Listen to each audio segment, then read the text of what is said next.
days, you know, obviously, I was a kid. I didn't have any money, so you know, getting good, cheap gear was a priority, and also at the same time, getting gear that could withstand the the abuse that it would have to withstand was also paramount. So, you know, for me back then, it wasn't about having "quote unquote" nice guitars. You know, it wasn't about trying to acquire some beautiful vintage Strat or some, you know, ornate Paul Reed Smith handmade guitar. You know, it was more about get a good working man's plank of an instrument and get yourself the loudest amp you can possibly get and go for it, you know. And so a lot of times in those days I was using a Dan Armstrong guitar because it was made of plexiglass and because it could withstand a beating, a real beating. I was in a near fatal car accident with a couple of my Dan Armstrongs in the desert about, I don't know, 80s or early '87, and so the car was completely total. I, you know, flipped a bunch of times in the desert. When I got out of the wreckage, one of the Dan Armstrongs was stuck in the ground like Excalibur, and I pulled it out, and I'll be damned if the thing wasn't still in tune. So it was all about that, and back then Dan Armstrongs were very inexpensive, not like now. Now, you know, you can't find a good one for under, you know, $4 or $5 grand. I got my first one at a place called We Buy Guitars on 48th Street, New York, back in '84. For $250 including case. So that's the kind of thing I was looking for back then, was a bargain and something that was cool. Nowadays I'm more into you know, the actual instrument, the you know, tone woods. Obviously, you know, aesthetics are important, as they always were, but the aesthetic now is a little bit different. And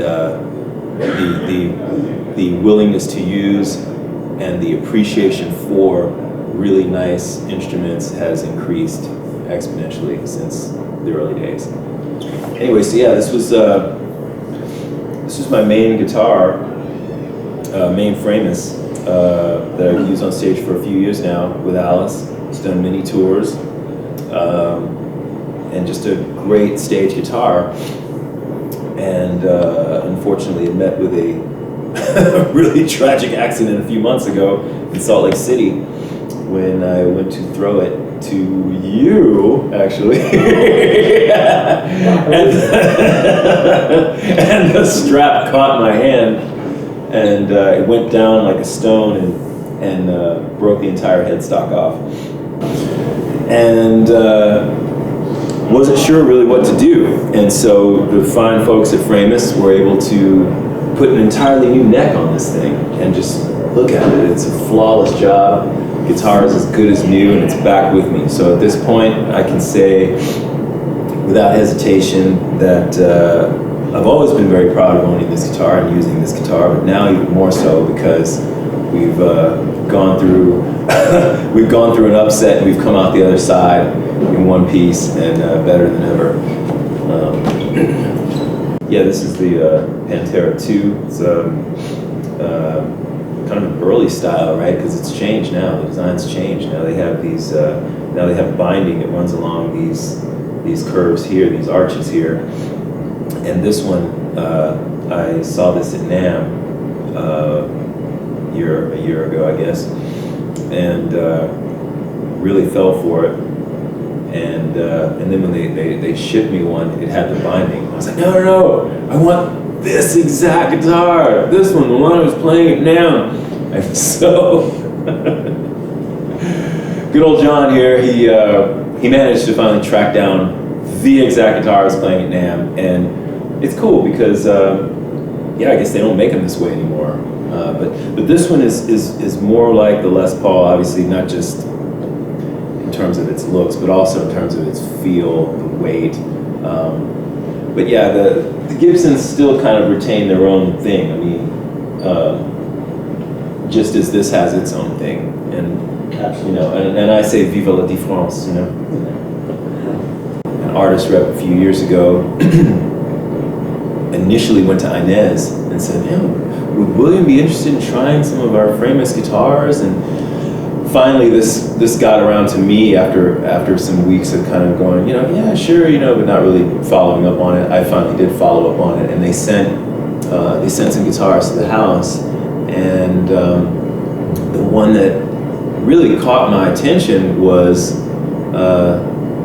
the Sunburst Diablo that I guess is in the cabinet, and I kind of A/B'd it against some other guitars I had at home, including my sort of #1 Les Paul that I've had for years, and it compared very favorably, but again had its own character to it.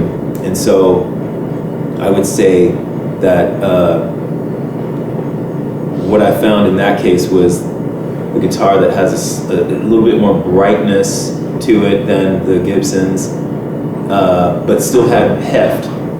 So it kind of reminded me of what maybe Van Halen was going for when he first started Frankensteining his guitars. He wanted something that had the heft of a Les Paul, but had the feel and also the clarity of a Fender, and he found this hybrid that people have been trying to chase ever since.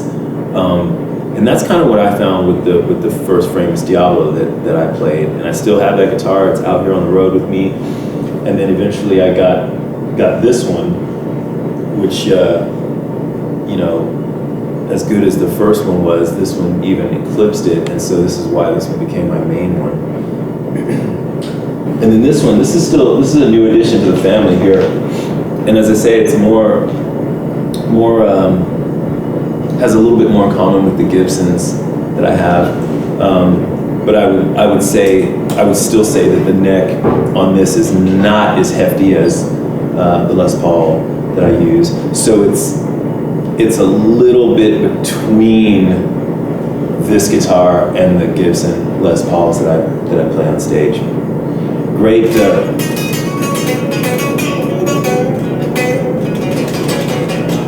Great feeling. Easy to get around on, obviously beautiful.